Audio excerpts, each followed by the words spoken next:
I think right now America should buy Bitcoin because it's almost on sale. Like anything under zero point 0.5 million a coin, I would say is a good deal. And I'm just in disbelief that we're still at these prices now, given the amount of just incredible accumulation from all the corporate Bitcoin treasury companies, as well as the telegraphing of plans from nation states to buy. So, if I was the US, I would buy now, especially given the big, beautiful bill passing. And that's just going to increase the debt and deficit. So, is a Bitcoin Omega candle about to ignite? What if I told you the next Bitcoin all-time high isn't just a dream? It's already forming on the charts.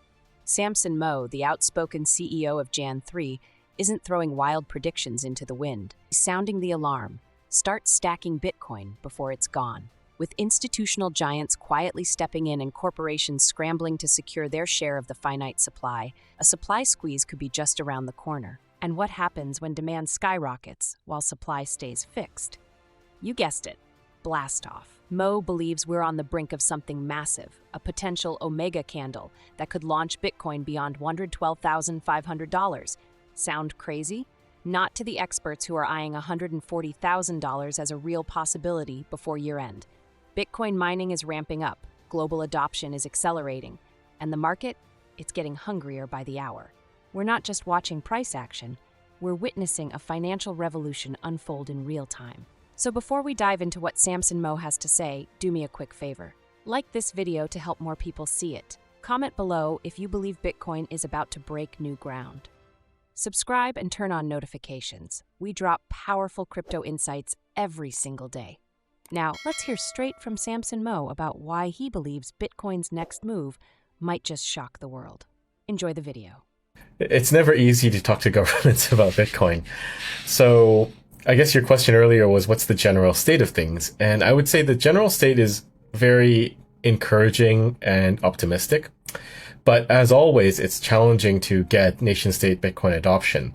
Most countries are very democratic in nature, whereby there's a good separation of power. No one party has control over the legislature or Senate, and you have to kind of get buy-in from all the different groups. And of course, there are different groups within every government vying for power, influence, and control. So at any given time, you're fighting against this natural inertia.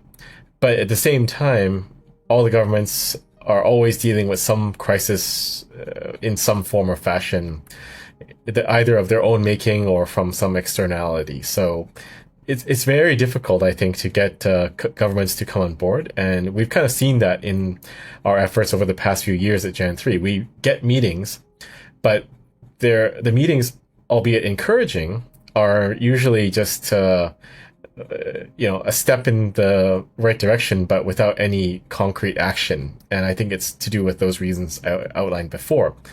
And that's kind of shifted our strategy a bit lately. So we've tried to take a different approach of actually doing things with governments instead of proposing things and hoping that they will follow through on their own. So we're proposing things like creating sandboxes to facilitate Bitcoin adoption in very small, specific, targeted regions.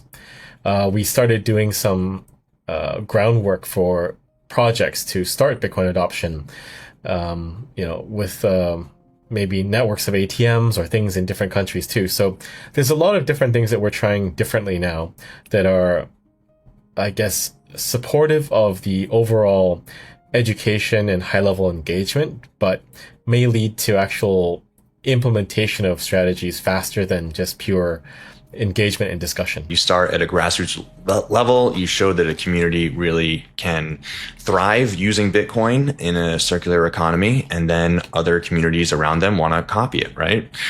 Can you tell us about any exact locations that you're working with here? Well, I don't want to go into too many specifics, but there has been some news out there already from Thailand. They announced the sandbox in Phuket, and that was from our early engagement and our proposal. But there's always something going on. If you follow the news about Thailand, there's some political turmoil right now, which kind of derails everything. Just like the U.S. was distracted with the conflict in the Middle East recently too, and I think for a lot of Bitcoiners that's quite frustrating. Like we're waiting to see the things that have been promised delivered, even something as basic as the audit of Fort Knox and seeing how much gold is there, right? These things have been discussed, but not necessarily delivered on. And this is why I think it's really important for the US, particularly given that they've already started down this path to execute on this direction, because there's not a lot of Bitcoin left. There's a very rapidly dwindling supply of Bitcoin, and all the corporates are now ramping up their acquisition strategies. In the past, you said that a good goal for America would be around 200,000 Bitcoin, right? But now we see MicroStrategy with 3 times that. What kind of goals should America set for itself now in terms of Bitcoin accumulation? Well, there's an aspirational goal and there's a realistic goal. I think the aspirational goal was 1 million with Cynthia Lummis's Bitcoin Act, right? And RFK had talked about acquiring 2 million Bitcoin. But I think a more pragmatic goal would be something along the lines of MicroStrategy or Strategy 600,000 coins. I think that is still doable if implemented within the next year, so the next 12 months or so. Anything outside of that, your chances of accumulating hundreds of thousands of Bitcoin are rapidly dwindling. But again, circling back to the other point we made, like we're still waiting to hear exactly how much Bitcoin the US has right now, because we don't even have that clear picture. And I believe a good chunk of the 200 some odd thousand coins purported to be in the US Strategic Bitcoin Reserve actually belong to Bitfinex. So if that is the case, the US could have far less than 100,000 coins. Yeah, and then they'd have to go scrambling, right? But I mean, just in the last 6 months or so, I mean, we're seeing headlines from everywhere, right? Taiwan, Pakistan, India, South Korea just got a pro-Bitcoin president, Poland as well. Nigel Farage in the UK, it looks like he might be coming in soon, and he's just been pro-Bitcoin. So do any of these countries really pique your interest? I would say so, and we're particularly interested in some of those ones that you mentioned, and we do have some engagements there, albeit a bit early. But it's all very promising, and I think the lineup of interest is just paving the way for an Omega candle. Like, given you know all of these entrants are going to do something, it's really a question of when they act, and if they're all acting in the same time period, like in the same week, in the same month. And I think that's going to have a significant impact on the price. Yeah, we could be seeing fireworks. It does seem as if it'll all probably happen all at once, right? And then we wake up in a different world. Yeah.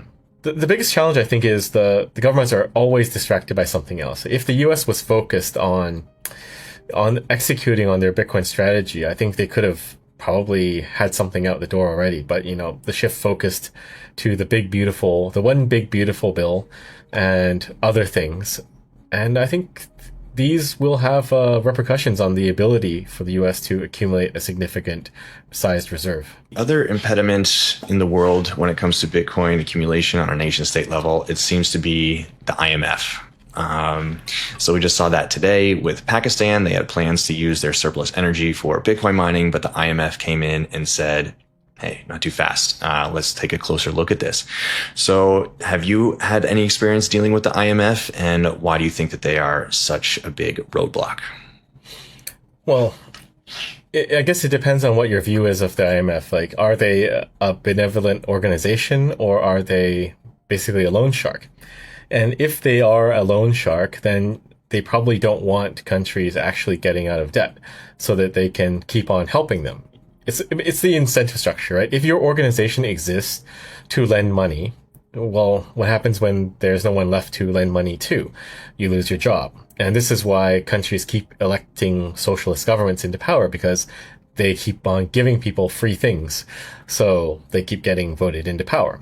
But it's kind of the same thing on a more supranational scale with the IMF. So I don't think that it's in their interests as people working for this organization, or even the organization itself, that countries do move into implementing a Bitcoin strategy and stepping on their way to a path to repay the IMF.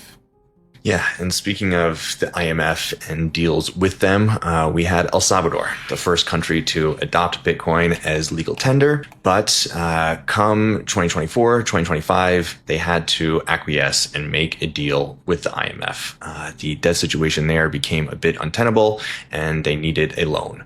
And part of the deal of that loan was that they had to curtail their Bitcoin program, right? They had to stop purchasing Bitcoin, had to stop their mining, had to also shut down the Chivo wallet program. So you ruffled some feathers a couple months ago when you raised some questions just as to the legitimacy of the El Salvador's claims that they are still purchasing 1 Bitcoin a day.